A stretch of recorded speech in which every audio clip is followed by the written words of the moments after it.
Bismillahirrahmanirrahim. Bismillahirrahmanirrahim. So, from a question at the end last time, I don't see the person who asked it. It seemed clear that some of the material, especially the good Sundar results, were not clear. So I will explain further. In this lecture. So first of all, this oral double auction is an artificial market which we run in a laboratory.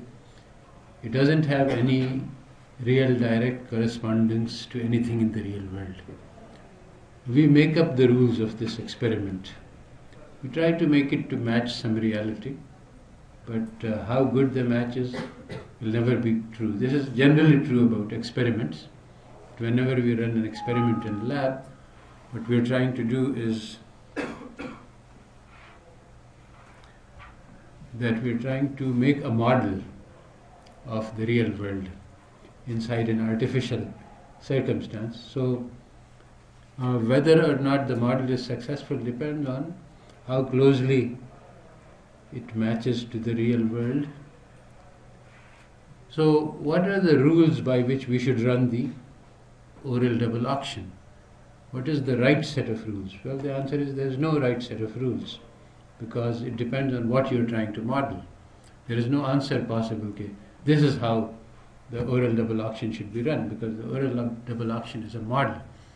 So the question is, what are you trying to model and what are you trying to use the model for? Both of these things are necessary, because since models can never be an exact replica of reality, so the idea that a model goes, the model is better the closer it replicates reality, this is also wrong, because if it's you don't need to replicate reality, you have the reality. So a model is a simplification. So a simplification is must be judged relative to purpose. For some purposes we can ignore some factors. For other purposes those factors are the most important. So if we are looking at questions of total income, then we can ignore inequalities. If we are looking at justice, then the opposite might be true. So to evaluate whether or not we have a good model, we require to know what is being modeled and for what purpose. So one answer, the main answer for the oral double auction is that we are trying to see if supply and demand is a good model for the real world. Because in some versions, basically actually the way that this got started is that I think it was Vernon Smith, whose teacher did some experiments, and in these experiments the price did not converge. So he was not satisfied with those experiments, so he finally found, he experimented with different types of structures, and this oral double auction had this property that in this market the prices converge to equilibrium. So suppose that we think that in the oral double auction prices converge, and this is reinforced by the Gould-Sundar results, which show that convergence happens without any intelligence on the parts of the agent. So basically, one of the themes of economics is that markets work by magic. So this seems to show that markets work by magic. As long as there is market structure, there is selling and buying going on, and people are trying, actually in this case people don't even try to maximize. As long as selling and buying is going on and people are satisfying their feasibility, then convergence to equilibrium will occur by magic. So first part of this lecture I want to show that this is an artificial convergence due to how we structure this artificial market, because we can make up the rules. So if we make up the rules in one way, convergence will happen. If we make up the rules in another way, then convergence will not happen. So the Gold-Sunder results are not due to some magical property, it's due to the way that we constructed the market. If we construct it differently, different results will come out. So that's one thing. But this is hidden. The Gold-Sunder results don't actually explicitly show that this is the case. That's why you have to do a little bit digging. So there are many different structures of the market that are possible, and what I wanted to say was that the structure that causes the results to emerge is the Marshall sequence. Now I want to show what this is, and I want to show how it works. So let's put suppliers. So these suppliers will have costs, and let's give them a linear cost sequence. Let's magnify this a little bit. Now we have people who have demand, and let's put the demand in the same way.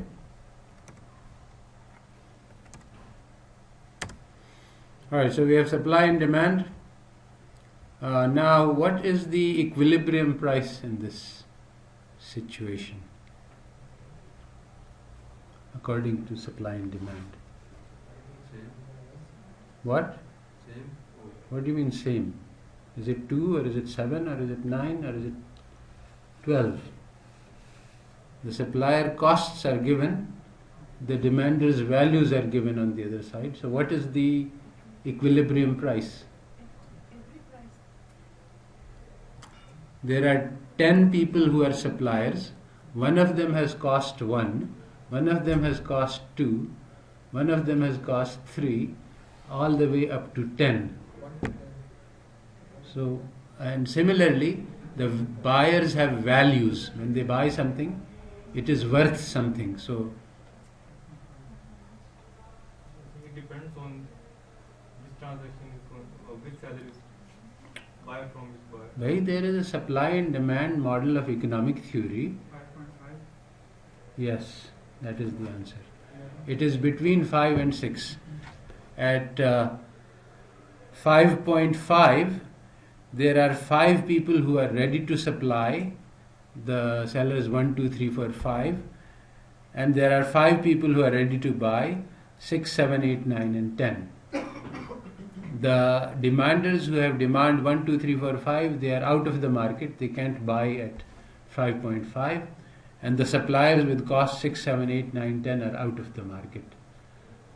So now the question is, how should we... So, but we haven't decided what are the trading rules. How will this market work? So, one way to create a market is to say that let all the suppliers put in a bid. So the suppliers put in an asking price, and the demanders put in a bid. Let me do that. Let me insert a row over here. So now the suppliers are going to ask. Alright. One very simple way to ask is that you ask for... you start by asking, because you don't know. So you start by asking, let's say, 50% commission. So you set a profit margin. So then this is going to, the first person is going to ask basically 1.5 times his cost. Alright?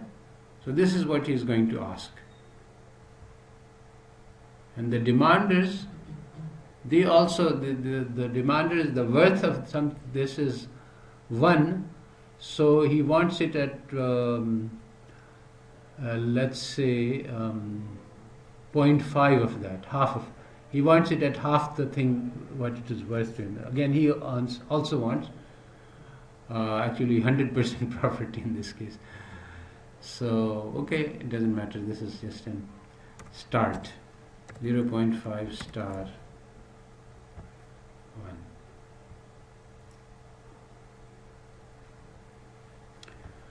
Alright, so as we played the game, everybody submits a bid. So all of these people, the suppliers, will submit bids of 1.5, 3, 4.5, etc. And then these are the asks, and the demand, these are the bids.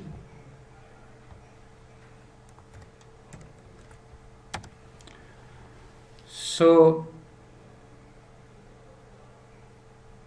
according to the rules that we were playing by, we take the lowest bid and the highest ask, and so basically we say, okay, the highest bid, the highest bid is this one, and the lowest ask is this one, and we say, okay, we trade these two. Okay, so at this point then, one trades with 10, and the price, they can negotiate between the two, and the price will be some number between 1 and 10. So the first transaction will be between 1 and 10. Sorry, I'm going to keep a track of the transaction. So transaction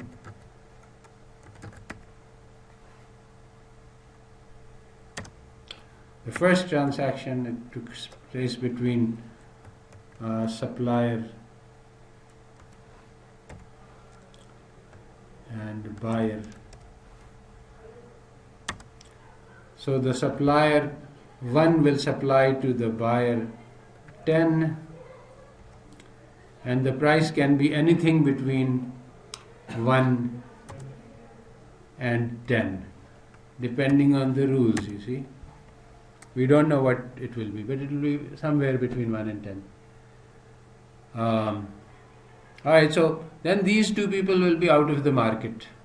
So now we go into the next round, and now what is the lowest ask? That is supplier 2 and 9. So supplier 2 will trade with 9, and at what price? Well, it could be any price between 2 and 9. So then this is called the Marshallian sequence, or the Marshallian path. The trade happens in a sequence in which the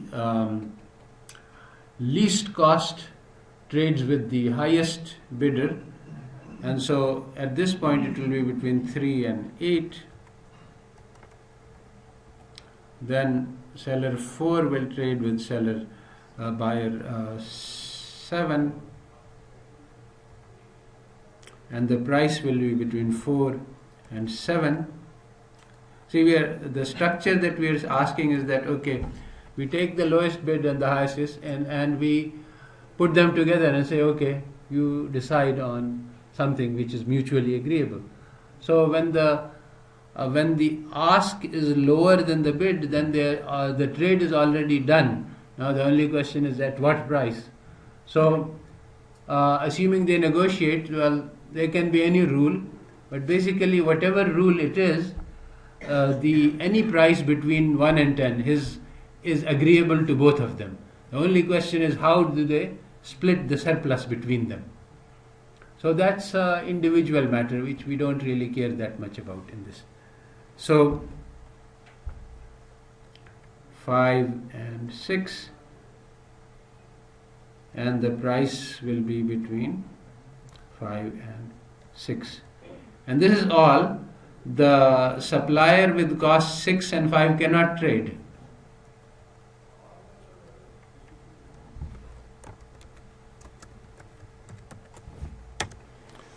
So now you see that the first price will vary from 1 to 10. The second transaction, the price will vary from 2 to 9. So we have convergence. Convergence is caused by the way that we have structured these transactions. And in this structure we have created what is called the Marshallian path. Now I can structure the things in a different way, and in fact let me do another natural way of structuring. And then another natural way of structuring is the following. I'm now going to get rid of this, or let me keep this and just copy it. Now I'm not going to use bid and ask anymore. What I am going to do is to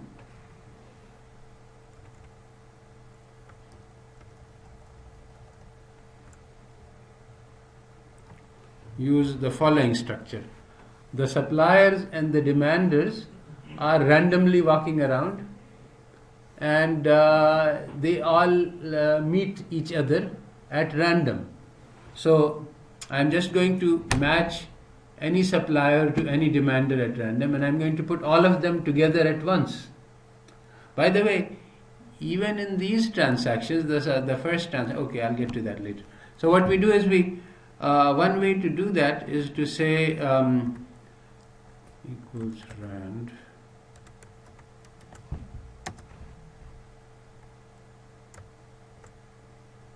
so this is just a random number. What I'm trying to do is to arrange the order of these in random order. So one way to do that is to put random numbers beside this.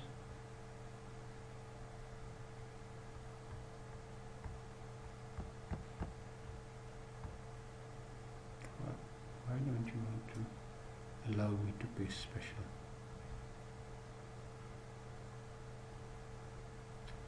Alright, so I guess the cut doesn't work. So what I want to do is copy.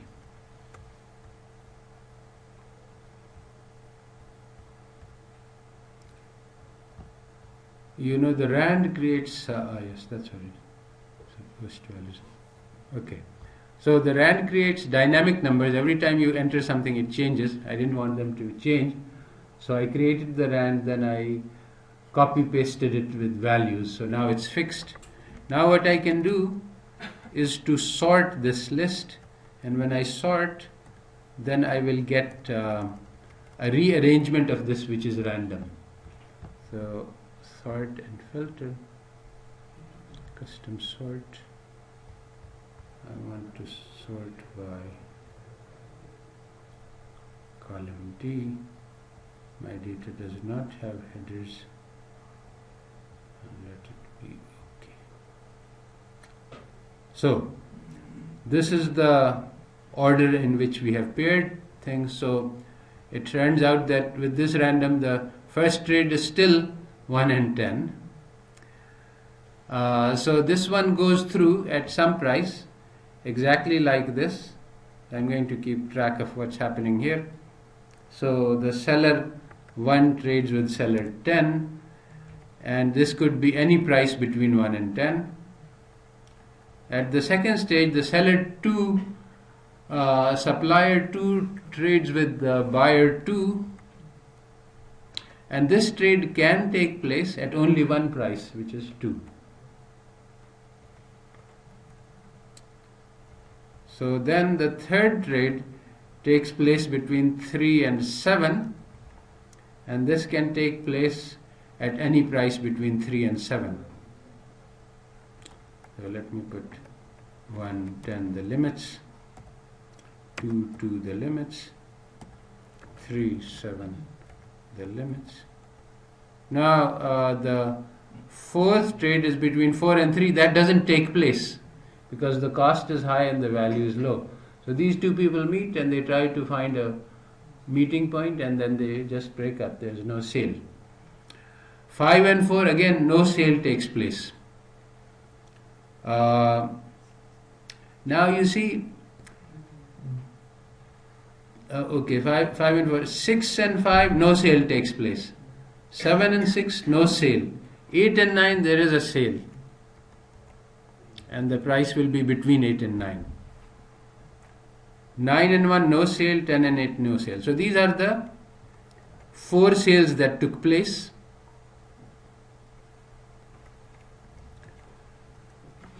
If we there is no sequence because this is simultaneous trading. So the trades took place at some price between 1 and 10. One sale took place at price 2. One took place at price between 8.5, let's say, and one of them took place at 4. So now there is no convergence, no tendency towards equilibrium, nothing. So by structuring as at simultaneous trading all at one time, there is no tendency towards equilibrium. Now, the third thing we could do, if we wanted to, is change the rules of the game here. Instead of saying the lowest ask will be matched to the highest bid, we can say let's look at the closest match. So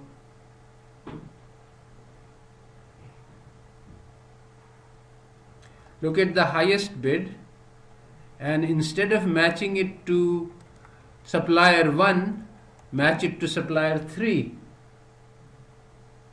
So I can say, alright, so I start with the highest bids and I keep going down and I find somebody who can meet, but instead of giving it the biggest difference, I make it the smallest possible difference. So that would lead to a non-Marshallian path, and again we would have a failure of convergence. Also, we could try to maximize trades. We could say that, alright, so I don't ask bid, I don't ask for ask and bid, I am the experimenter, I can structure the example like I want to. Suppose I say, okay, everybody submit 10% higher than you can. That's the rules. The maximum profit that you're allowed to make is 10% by the law. So now everybody will submit a bid. There's no maximization involved anymore. Everybody will try to submit a bid. Then as the experimenter, I can say, okay, I'll try to make as many transactions as I can make, and I can even arrange it so that the sequence is the reverse of the Marshall sequence, so that the first trade that gets made is the one with the closest near the margin, and then the second trade is at a higher margin, and so on. So then I will have, instead of convergence to equilibrium, I will have divergence, because I made it that way. I am the experimenter, I make the rules. I can make the rules so that the Marshall path emerges, or the reverse of the Marshall path emerges, or everything is made in the all transactions take place at the same time, so there is no sequence. Now, if there is no sequence, like in the second case, what will happen? Well, as we will see, equilibrium will not emerge. Something else will happen, and we'll discuss that later. So there are many different alternative structures that are available. We can follow the Marshall sequence, we can make simultaneous trades, we can structure it so that there is the reverse Marshall sequence, the bids and asks which are closest to each other first get traded, and then as the difference. So in that case, instead of convergence, we will see divergence, or we can maximize the amount of trade. We can just try to match people so that in fact all 10 trades take place. So the buyer 1 is matched to seller 1, buyer 2 is matched.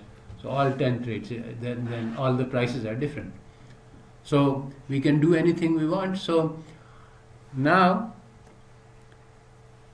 simultaneous trades is a market that is actually close to some real markets. So we discuss these. Actually, in simultaneous trading, everybody just goes to this is similar. I mean, when we go to the market, we have 5 different stores. We walk into one of them and we just pick up our tomatoes. we know that possibly, unless depending on the amount of time you have and your budget constraints, we know that possibly if I go to every store, I might find a better price. But if we are in a hurry, we say, okay, let's just take this and go. So in that case, you just take whatever you are matched with at random. In that case, what will happen is that there will be no convergence, but there will be a distribution of prices, as we saw. And in fact, I have asked Maz to work on this. So it turns out that there will be no one price, there will be a distribution of prices. This is like a statistical equilibrium. This is kind of thing that is studied in mechanics, in quantum mechanics. And this theory is initiated by Duncan Foley. So we can arrange the experiment so that we have the reverse Marshall sequence, in which case we will see divergence. The first trade will take place at nearly the equilibrium price, and then subsequent trades will have bigger margin, and so they will fluctuate more and more. Or we can maximize the trade, as we discussed. Now, what the economists say is that the best market is market is good because it maximizes the surplus. Now, this can be true in some situations, and it can be false in other situations. The simultaneous trades which we saw, they had the person with cost 8 trading with the bidder with value 9.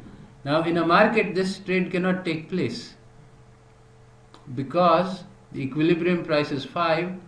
So the person with value 9 will maximize profits by buying from somebody who has cost 5 or low, and he can do so because there are 5 buyers. But so this particular sale, 8 to 9, is supposedly a cause of a loss in welfare, because both of these people lose welfare. But you see, this depends on what we are doing. Suppose we have the housing market.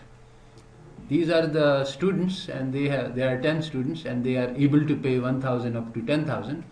And then there are people who have rooms for rent, and one of them wants 1,000, one of them wants 2,000. Then by matching price to price, everybody gets room. If we say, all right, let us maximize the surplus, so then the 5 lowest cost suppliers, the ones with 1,000, 2,000, 4,000 and 5,000, they will be matched to the students who can pay the most, 9,000, 10,000, 8,000, 6,000, and the students who are poor, who have the least amount of money, 1,000, 2,000, they will not get any housing, and the high cost houses will not be sold. They will remain unrented.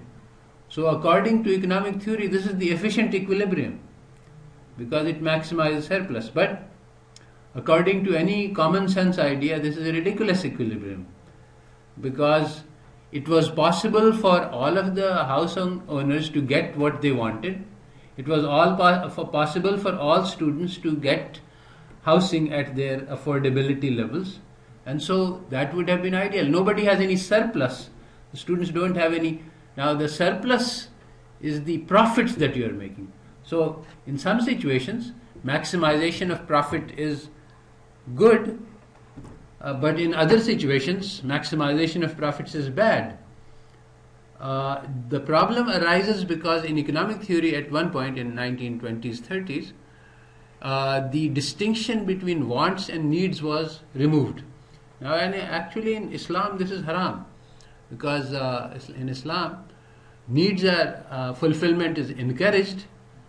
We have the kulu washrabu wa la tasrafu, and also wear your beautiful clothes to the places of worship. So not just minimal basic needs, you can enjoy life, you can have a good standard of living, but no israf, no tabzir. You don't throw away things, you don't waste things, you don't spend money just for show off. as long as it is useful for you. So in Quran it also says that those who pursue their idle desires, they will go to Jahannam. So if somebody just wants something for the sake of wanting it, it doesn't have to do with anything that he needs, then this is not permissible. So the concept of scarcity was invented to deny the difference between needs and wants. Whether I want something or whether I need it, if I don't have it, there is scarcity. Now, prior to the invention of scarcity in early 20th century, economists understood, and they said that, okay, providing music to somebody who wants to listen is not the same thing as providing bread to somebody who is hungry. And providing bread to somebody who is hungry has priority. But after the Lionel Rabel's scarcity definition, this distinction was lost. For them, it is the same. Whether if a millionaire cannot get his second Mercedes, then there is scarcity. And if the hungry child cannot get bread, that's also scarcity. And there's no difference between the two. In fact, the demand of the millionaire for the Mercedes is more important than the demand of the hungry child for bread, because the hungry child doesn't have the money to pay for the bread, so the demand is not effective. So this is a ridiculous concept of efficiency. So what do we learn from all of this? Well, convergence to supply and demand equilibrium may or may not be efficient. Efficiency needs to be judged. Again, you see, efficiency should not be judged on theoretical grounds. You have to go into the real world to assess. For all models, to understand and evaluate these models, you have to put them into a concrete real world application. And then you can understand what that model means. As long as you keep it detached and think in the abstract, you can easily go astray. So we see that convergence occurs in the ODA because of artificial rules. Depending on the microstructure, how we make the rules, convergence may occur or may fail to occur. So which microstructure is good? This question cannot be answered without reference to purpose for the model. And by the way, the same is true of regression models. Again, this is something econometricians don't teach. That if you run a regression model, is this a good model? You cannot answer that question by looking at the R-squared. You have to say, what are you going to use this model for? And if you're going to use this model for policy, then it's useless because you haven't verified the causal relationships. So if you run a regression of, see, there's a whole literature on determinants of growth. So if you take the WDI, World Development Data Set, and you take the GNP on one side, and you take all of the regressors on the other side, and you ask which is the most closely related to growth, it turns out that the newspapers per capita is a very strong variable. So it has a very high R-squared in all countries. So the way to increase growth rate, which never mentioned in the Planning Commission, is that we should just start printing more newspapers. That's the best regression can do. It can just tell you about correlations. It doesn't tell you causations. So the model is only good when we assess what is the purpose of the model. Then we can ask. So now, these models, these four models that we have studied, can be used to explain the Gode-Sunder results on zero intelligence. Now, it's not immediate because Gode-Sunder doesn't follow Marshall sequence. It has its own rules. It says that the person who has everybody bids, makes a random bid between their cost and the upper limit. They put a fixed upper limit. So what will happen? The first seller will ask randomly between 1 and 10, let's say, the maximum value. The second seller will ask randomly between 2 and 10. So who is going to be likely to have the ninth seller will choose ask between 9 and 10 randomly. So who is going to have the lowest ask? Well, it's not certain because they are random. Anyone could come out, but the seller 1 is more likely to have the lowest ask. Seller 2 is second likely. And so even if initially there is some disturbance, maybe seller 2 or 3 or 4 gets it, but pretty soon seller 1 is going to get it. He's going to get it sooner than seller 6. So initially some wrong trades could take place, that is wrong by equilibrium, that is the seller 6 could make a sale. In a competitive market, seller 6 should not be making a sale. But as the sequence progresses, it will be on the average along the Marshallian path. And so the last sale will be the one which is the tightest, the 5 to 5 sale, because there is no 5 to 6 sale, because there is a very small margin. So the bid and ask will coincide with very low probability. So this will happen in the end when all of the higher costs and higher values and lower costs have dropped out. So basically, although the Marshallian path is not forced by the Godsunder, the structure is such that it is likely to follow the Marshallian path, and therefore if you repeat it many times you will get something which looks like convergence. The first sale will have a very large variation, the second sale will have less variation, it will be between 2 and 9, the third sale will be between 3 and 8, and so on. So you will see a lot of fluctuations, but it will decrease, and so you will have a path which looks like convergence. So why is this convergence happening? It's happening because we are sequencing the transactions along the Marshallian path. So if we choose different matching rules, we will get different results in the Godsunder experiments. Suppose we say that we match bids and ask at random and we do the same sequencing, then we will not get convergence. If we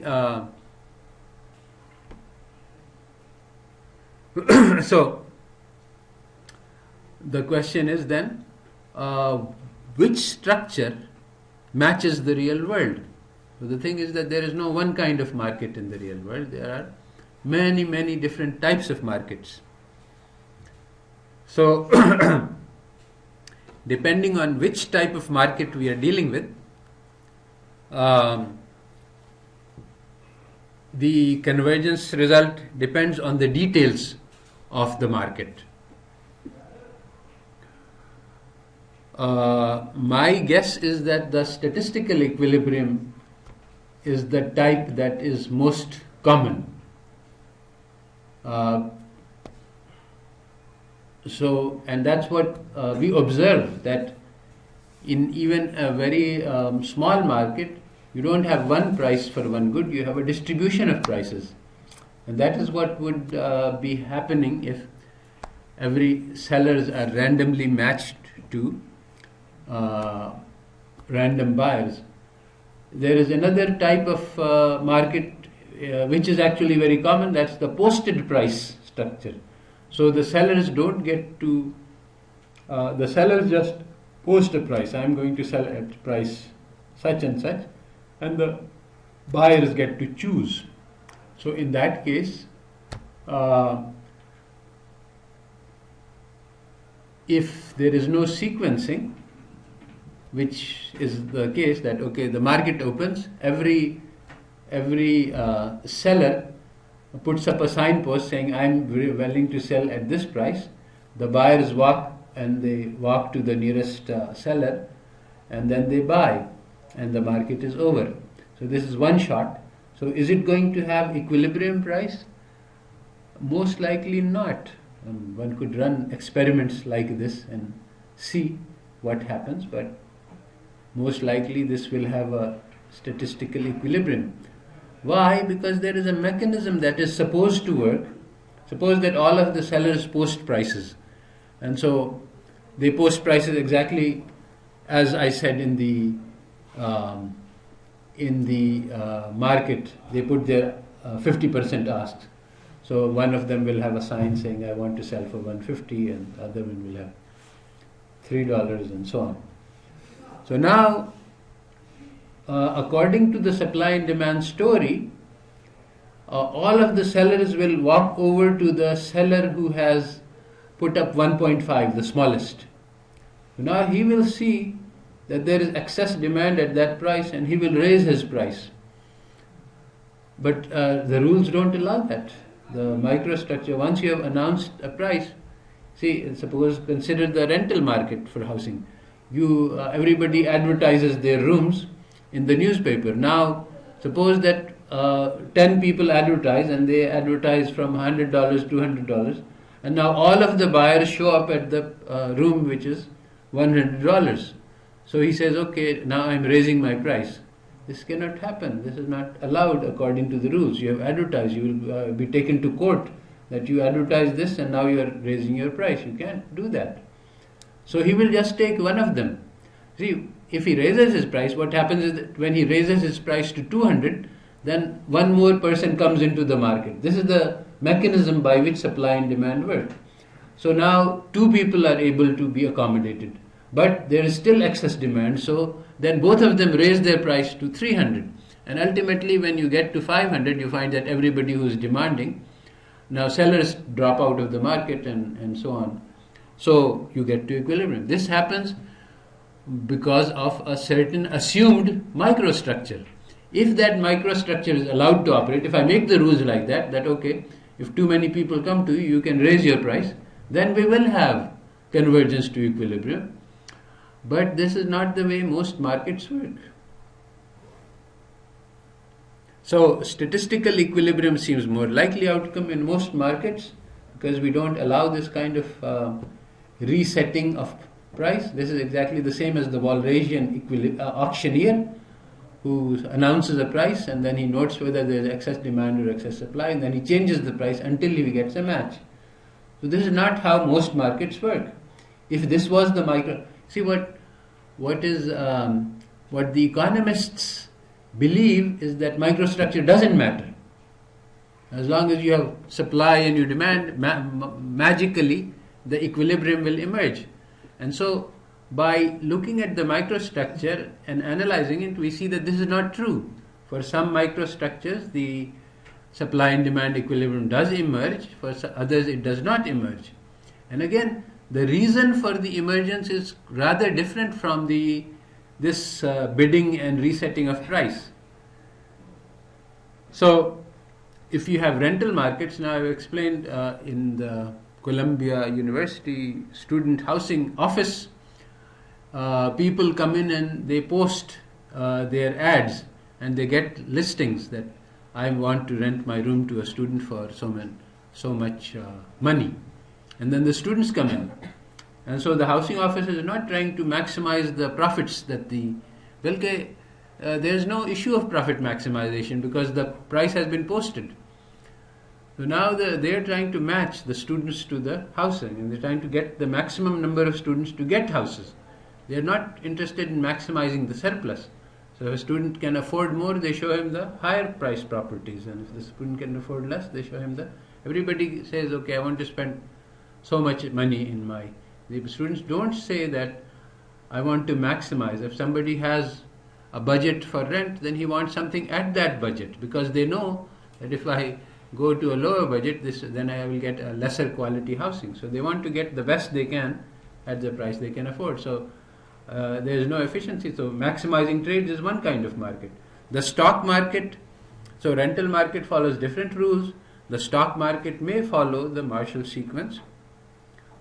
So that might be the thing that explains convergence. Now, we come back to the original question, which still has not been answered. Why does convergence occur in the oral double auction? Because the oral double auction we have not studied actually. We have studied models of the oral double auction. ODA is itself a model of the real world, and we are not studying ODA itself, we are studying a model of the ODA. Because in the ODA what happens is that people bid at random. There is no sequencing and no time structure. Anybody can, at any time, you're given a trading period of 5 minutes, and anybody can bid, I bid this much, and anybody can ask, I ask this much, and the people just shout at random. So there's no number of moves, and there's no sequencing, there's no alternation, nothing. So there are no rules. So why does now it seems that when real world, yani when experiment ODA is done, that convergence takes place, and the last transaction is usually fairly close to the equilibrium price. So the question of why has not been answered. So it might be, in fact, many people believe that Gold-Sunder results explain the convergence. Now, if this is true, then it means that in the oral double auction somehow the Marshallian sequence emerges. So we can examine the trades in the oral double action in the experiments. Who is trading with what in the first transaction? Is it true that the highest value buyer trades with the lowest cost seller? If this is true, then this would explain, and this would show. Then we would need to analyze why this is happening, but that's a separate issue. But now when we look at the trades, we look at the experiments, we find this doesn't happen. In the oral double auction, we don't see the Marshallian path. Anybody can trade with anybody. And so it follows that Gold-Sunder results don't explain why convergence happens in the oral double auction.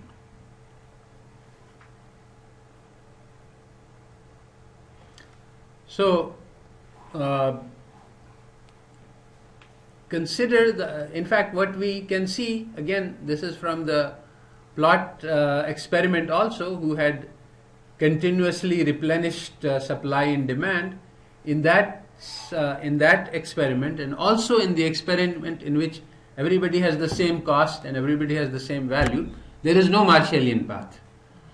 In those experiments, we don't see convergence by zero intelligence agents. So it follows that, but convergence does occur when humans play that game. So the question is, then humans are learning something. So before we examine how this learning takes place, let us think about, suppose that the agents suppose that learning takes place. We don't know how. Let's put that question to one side. Suppose that somehow everybody knows that the equilibrium price is 5.5, all right, in this market.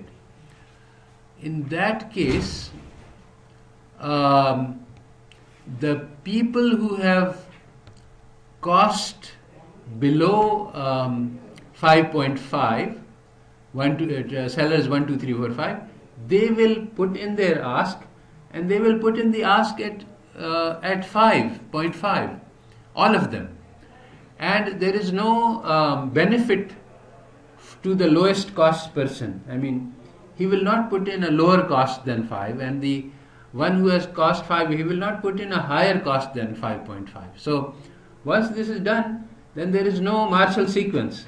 Similarly, the same thing is true for buyers. Once the knowledge is there of the equilibrium price, then trading will not occur along the Marshallian path. And so this, because it does not occur in the real world experiment, so we understand that probably learning is taking place. So the question then is, how do the people learn the equilibrium price in the oral double auction? So the oral double auction itself has a different microstructure from the experiments that we are carrying out in class, because it's continuous time. So in that different in the microstructure that we are following, learning is difficult. Learning about excess demand is very difficult. I don't know if it's possible or not, but I don't think it is possible. But in the oral double auction, it is possible And how it happens is because of delays. Somebody puts in an ask, this is too low, people jump on it. So the trade takes place quickly. Now somebody else makes an ask. Suppose that somebody is asking for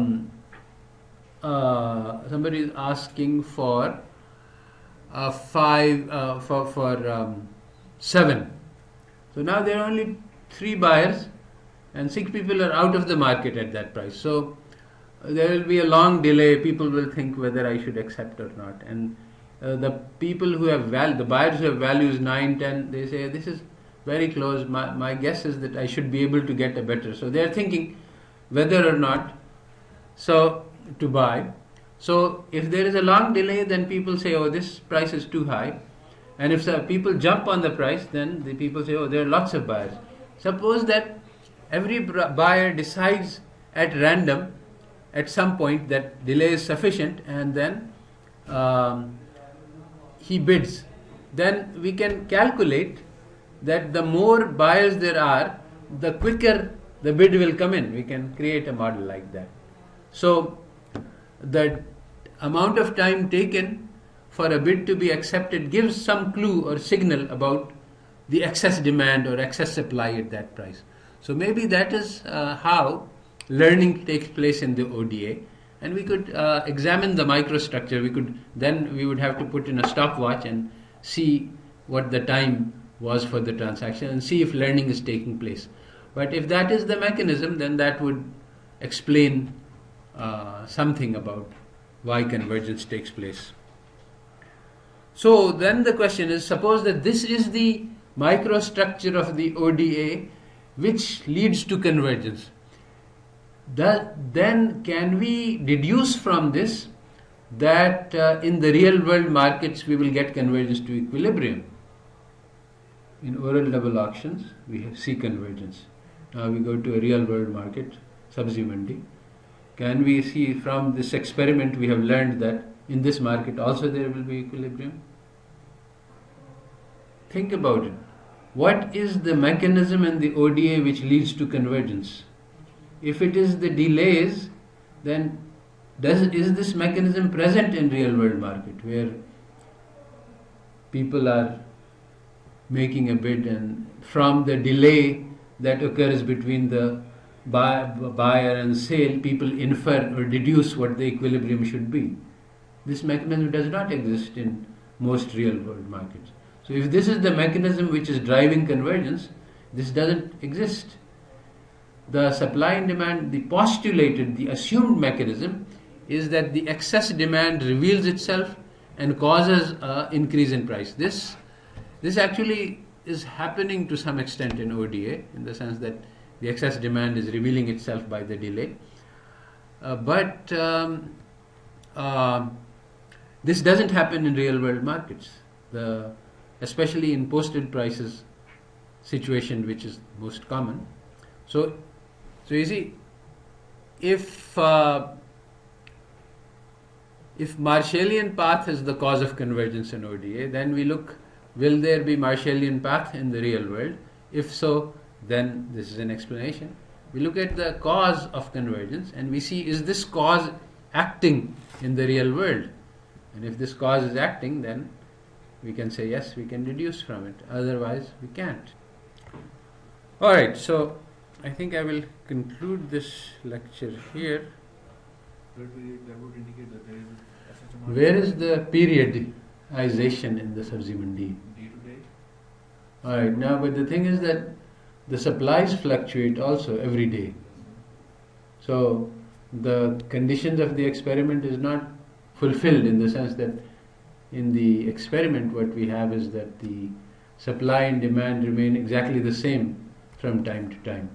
Now actually later on in the experiments we see situations where the supply and demand fluctuate also, and in that we have again mixed results. Sometimes you have convergence, sometimes you don't. So this is an open question as to, but excess demand would be revealed in the sense that at the end of the day either everything has been sold out or there is excess supply left.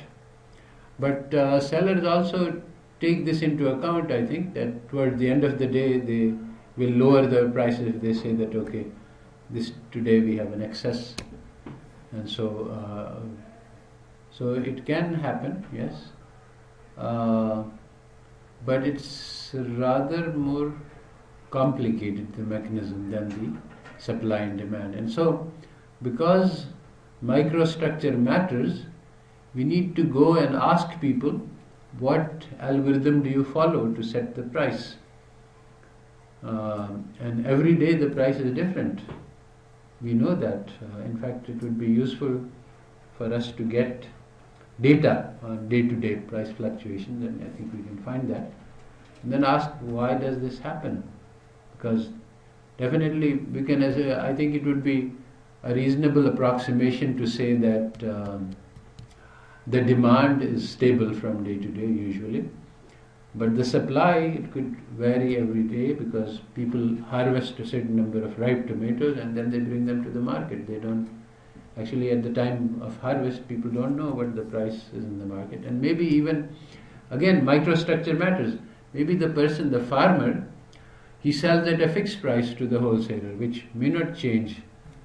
The wholesaler then adjusts these markets and sends in more or less depending on the going price. I don't know actually. So, depending on how the market is structured, different types of equilibrium could emerge. This is what we want to say. And as opposed to the idea that supply and demand is somehow magically going to force equilibrium price at all points in all time. This doesn't happen. We know it doesn't happen, and we know it won't happen.